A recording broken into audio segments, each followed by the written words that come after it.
Hey guys, it's Ping, and we're out here at State Fair today riding Kawasaki's 2022 KX450SR. This is their factory edition or works edition or whatever you want to call it. This is their rendition of that, and you know, looking at this thing on the stand, pretty sexy. Maybe one of the best looking special editions we've seen. And what does it include? So it comes with a, it's got polished intake ports on the head, and the dimensions aren't changed, it's just everything is cleaned up.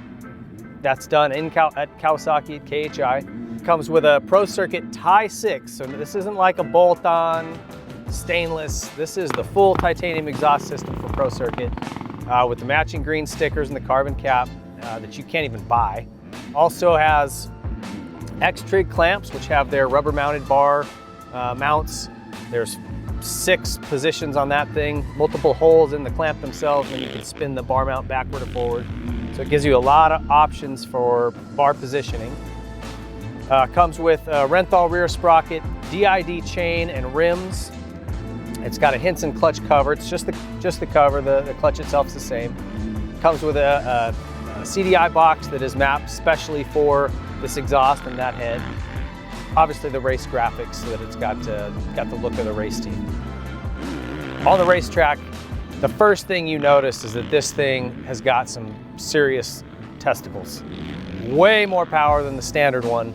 If you are somebody who's been, needs more horsepower, been looking at making some modifications to your own bike, this is a great place to look, because it's actually about a $3,000 increase in cost over their standard model.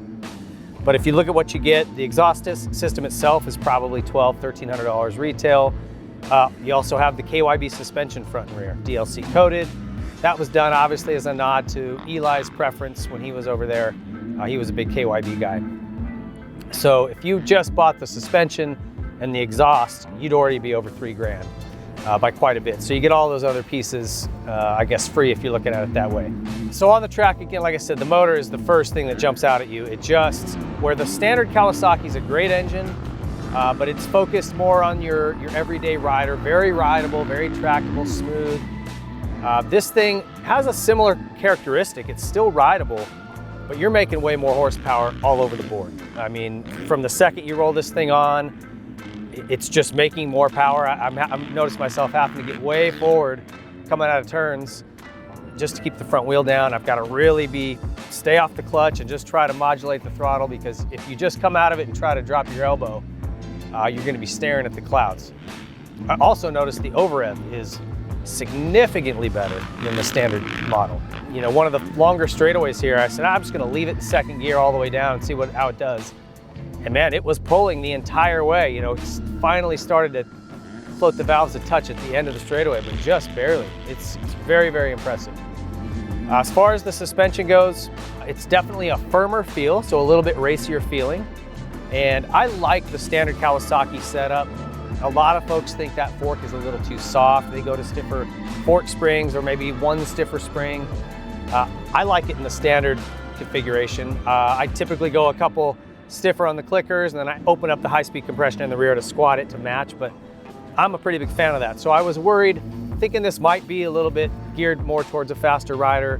Maybe it's too firm, I'm not gonna like it. It is firmer, but it's got really good action, works really well. There was never a time where I'm like, this is harsh, or it's not, it's giving me too much feedback. We did slow the rebound down on the fork a couple clicks, and that was a huge improvement. So anybody that does buy one of these, consider just giving that a try. 2 clicks slower on the rebound on the fork. Other than that, the aesthetics of the bike, it looks great. There's nothing that you notice different, other than you do have a lot of adjustment with that bar. So if the standard positioning on the regular model doesn't feel good to you, you can come further back, you can go way forward, lots of options there.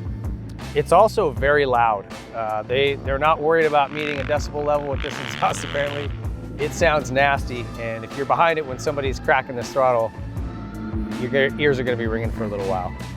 I get asked a lot, is it worth it? Is buying one of these better than just going out and buying the parts, kind of what I want on my own? Personal preference. If you don't like the standard Kawasaki suspension and you really like this KYB, well then it's a no-brainer, it's worth it.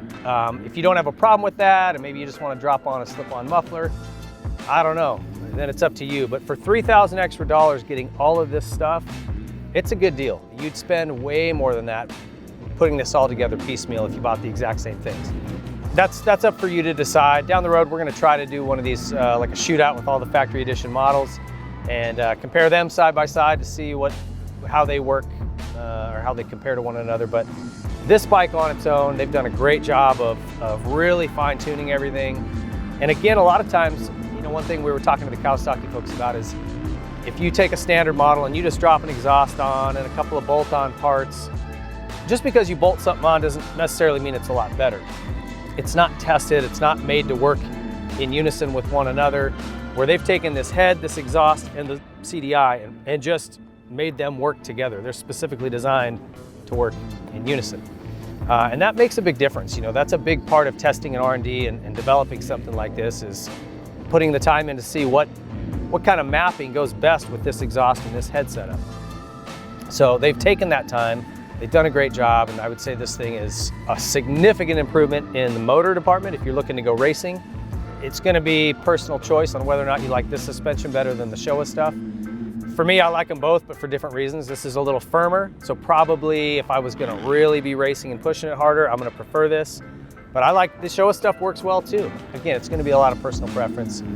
We did have a ball in this thing today, and you know, the thing looks amazing. They are in your dealers right now, so get down to your local Kawasaki dealer, check them out, chat with those guys about sort of the pros and cons, but it's a cool bike. There's a limited number of these things, so if you want one, you better jump on it. We appreciate you guys watching. Thank you to Kawasaki for having us out. See you guys next time.